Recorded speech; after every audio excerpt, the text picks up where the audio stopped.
Greetings and welcome to week 7.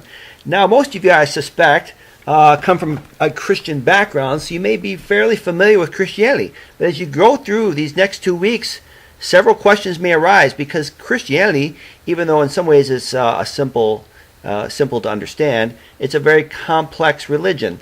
So feel free to email your questions to me and see if we can tackle those.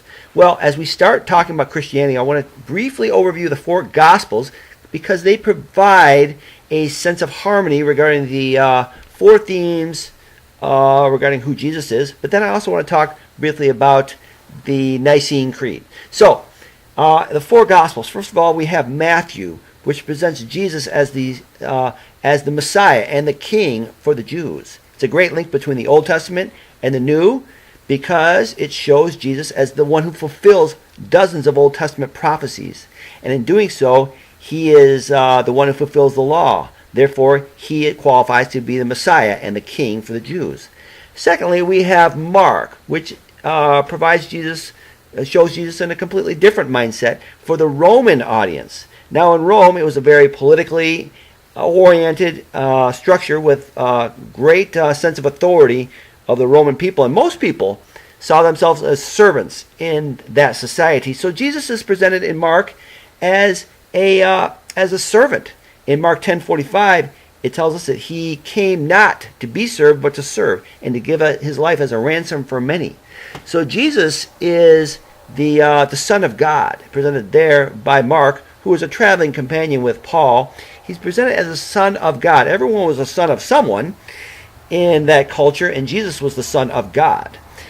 Then we have Luke, who is actually not a Jew, the one gospel written by a Gentile. So it presents Jesus as the Savior to all people, including Gentiles, whether it be those who are oppressed, or those who are sick, who are poor, and who are downtrodden. He is the Savior of the whole person, of every person. He presents him as Savior, but also provides an incredibly detailed history for those who wonder whether Jesus' history was accurate. Finally, we have the Gospel of John, which shows Jesus to be the Son of God and as the divine Son, the glory of God in human flesh. So here we have the notion of an apologetic gospel. All of them present an apology for Jesus, a defense of the life of Jesus, but this one especially tries to defend the notion and present him as God in the flesh. And throughout the entire gospel tries to prove that point. So we have 4 pictures of Jesus here in the Gospels. We have Jesus as Messiah and King, as the Son of God, as the Savior, and as the divine Son, the glory of God in human flesh. So let me talk briefly now about how the early church develops, and as they begin to wrestle with various doctrines, particularly they encounter the doctrine of Jesus, who is being challenged, his nature challenged by the Arians. Arius himself was one who came along in the 300s and said that Jesus was not fully God, but rather he was God's highest created being. And this was confronted by Athanasius and the theologians who attended the Nicene Council in 325 AD. And they proclaimed at this council that Jesus is homoousios, which means one substance, the same substance or same nature. He was the same being as God, essentially.